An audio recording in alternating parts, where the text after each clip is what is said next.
my research regarding to, okay, wait.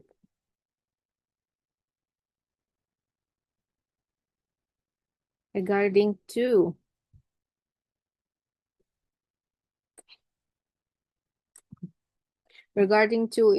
integrating global sacred norms, the role of Islamic ethical principles, and Laudato Si in Indonesia faith-based disaster mitigation governance.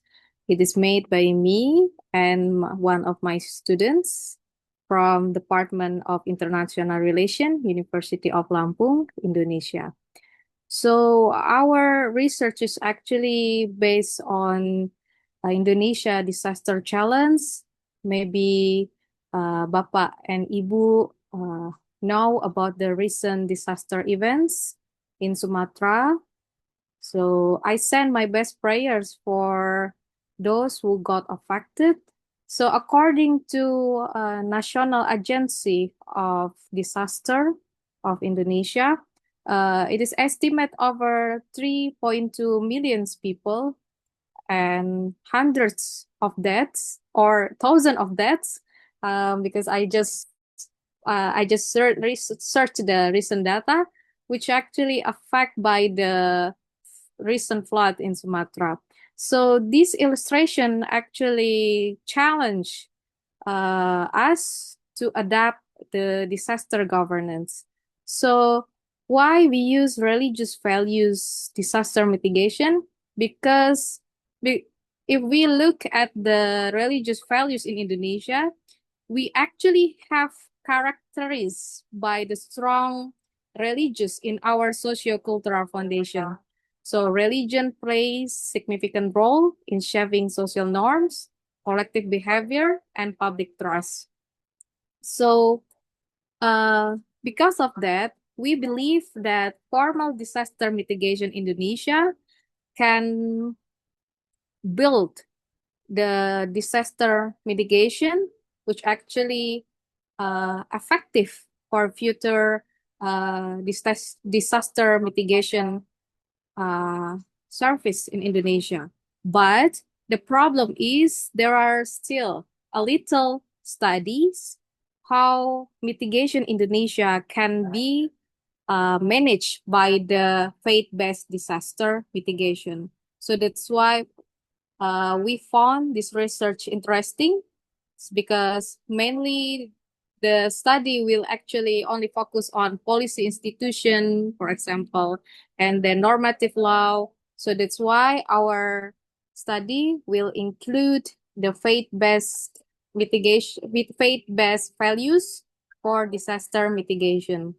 So because of that, our studies argues that religion is deeply rooted in Indonesian society. Integrating religious norm is not just an alternative, but a necessary step to foster genuine community commitment to disaster risk reduction. So our research gap is actually a comparative ethical analysis, because we actually compare two main religion in Indonesia, the Christians or Catholic from Laudato Si, and then in Islamic principles, how both of these religions can underlying nature, community welfare, and long-term sustainability that will have disaster mitigation. So our theoretical framework is actually based on faith-based governance, normative ethic in global governance, and religion and sustainability nexus. So this is actually the finding of our research. In Islam or in Laudato Si, in Islamic principles or in Laudato Si, they actually establish a triadic relationship, the relationship with God, with humans, and with nature. So nature, based on both religion, is not just a resource, but a sign of God's greatness. So by destroying nature, we will also destroying the spiritual bond with the Creator. So humans will be positioned as guardians, not absolute owner of the earth. So that's why in Islamic principles, we know the basic term of khilafah. Maybe some of the presenters already mentioned about the khilafah.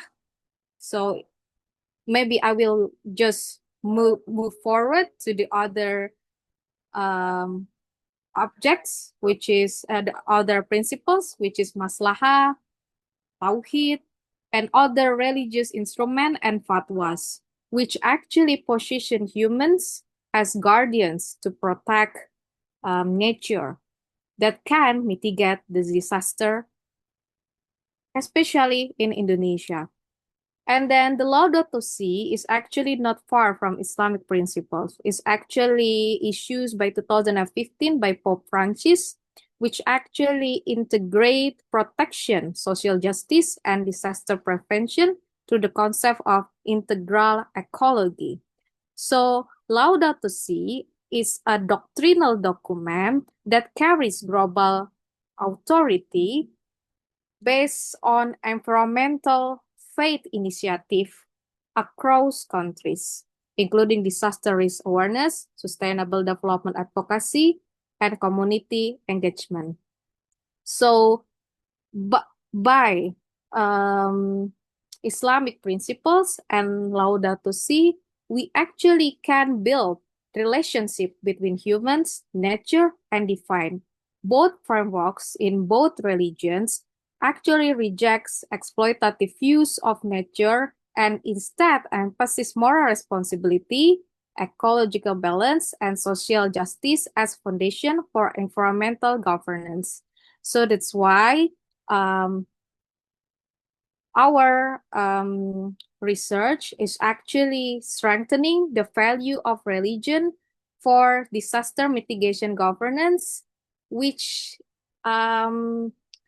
advantage environmental ethics to be translated into everyday practice.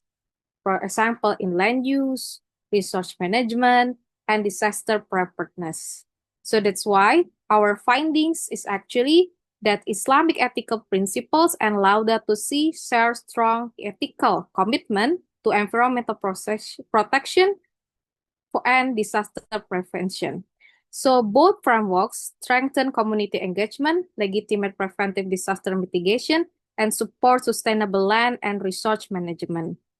So this is actually the challenge of or limitation of our research.